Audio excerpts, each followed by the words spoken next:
Skyrocketing mortgage rates and expensive home prices are not likely leaving anytime soon.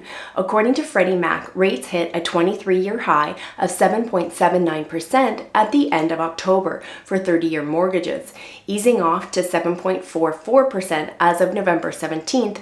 This was the third week of small decreases, which is a positive sign, but it's more than double what it was only 2 years ago at this time, sitting at a low 3% range. For the fifth month in a row, home sales dropped 2% in September, which means that they were at the lowest level they've been since 2010, and housing inventory was at the lowest level it's been since 1999 when the National Association of Realtors, the NAR, began tracking the data.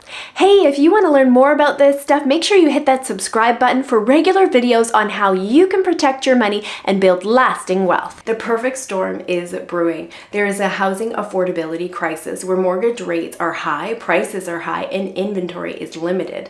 The way I see it is this affordability crisis can be pointed back to the feds for driving interest rates way too low for decades, which in turn created buying frenzies where people reach beyond what their budgets can handle. It can also be tracked back to local governments with the restrictive zoning regulations that prevent or delay new builds and add endless taxes and fees to new construction, which also drives prices up. With the low supply of inventory, demand continues to outpace supply. Would-be buyers with the stomach to stay in the market are gobbling up the limited inventory, especially new homes, as buyers who do get approved continue offering incentives to new homeowners. About 25% of homes were sold to first-time home buyers, many of whom are largely attracted to the new homes due to the incentives these buyers are offering. Sometimes these incentives can be valued at even $30,000 to help cover closing costs, housing upgrades, or even buying down mortgage rate. These are incentives that the average homeowner cannot compete with, and as a result, 30.6% of home sales in the third quarter were new homes, which is up from 28.9% only 1 year ago and 25% 2 years ago. For the mortgage rates, the feds announced a rate pause in November, but this is after 11 rate hikes, leaving the range between 5.25 and 5.5. This is the highest it's been in 22 years, and current projections are looking at one more rate hike before 2023 comes to an end, with the rates reaching 5.6%. Though some experts argue that the two rate pauses would be a sign that they're done raising rates, the Fed policymakers stress that the ultimate goal is to bring inflation back down to the healthy range of 2%. Currently, it's sitting at 3.24%, and it's got a long way to go to get back down to the target. This emphasis would indicate that they have no intention of bringing interest rates down significantly, as they do not want to initiate another housing frenzy. For a housing recovery to occur, there are several events that need to happen. One being the interest rates we just chatted about, but another powerful stimulus would be an increase to the inventory. This would help ease some of the pressure on the home prices as the supply and demand curves start to meet. This past September, only 18% of sales were to second home buyers or mom and pop individual investors. This is not a surprising fact, since the ability to port a mortgage in America is extremely rare.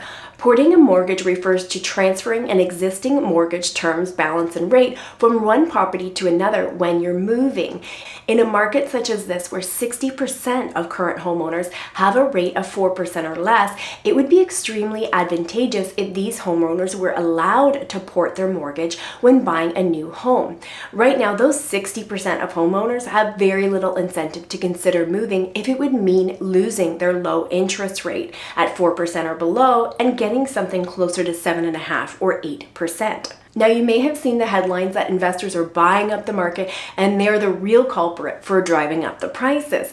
This is the sexy stuff that sells in the news, but in reality, for individual investors to make a real profit, they don't want to compete with first and second time home buyers. It's just bad business. Real estate investors know that they make their money on their buy. They typically want properties that are unattractive and need substantial amounts of work to bring it up to par. And large real estate investors like like BlackRock, who recently made the news, are in the business of buying rental complexes.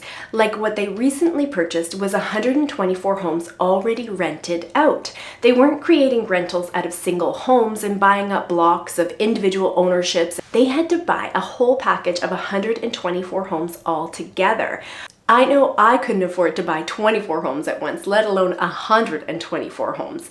Investors like this are actually not competing with most buyers. They typically do large package deals, buying buildings or large packages like this rental complex. I'm sure that probably leaves you to wonder about rent prices. Well, less than 50% of landlords raised rent prices by more than the typical 3% this year, and those that did so when there was tenant turnover. For many Americans, it means staying put for a while if you can afford to may actually not be a bad idea. If you're a homeowner and one of the 60% of people who have a mortgage at 4% or less, you probably don't want to trade it in for a mortgage rate of 7 or 8%. Currently, the typical monthly mortgage payment is at a whopping $2,866, according to a report by Redfin, compared to only $2,395 just 1 year ago. Right now, more than 30% of household income is going towards housing expenses. This number should max out at 28%, but ideally be lower than that. The Harvard Joint Center for Housing Studies evaluated housing affordability in the second quarter and found that a household in a typical metro area would need an income of $99,600 compared to only $52,600 3 years prior. A softening of interest rates and additional inventory is needed to ease the upward pressure on house prices and bring housing expenses back into an affordable range. If you found value in this content, please give me a thumbs up and hit that subscribe button. Thanks for tuning in. See you in the next video.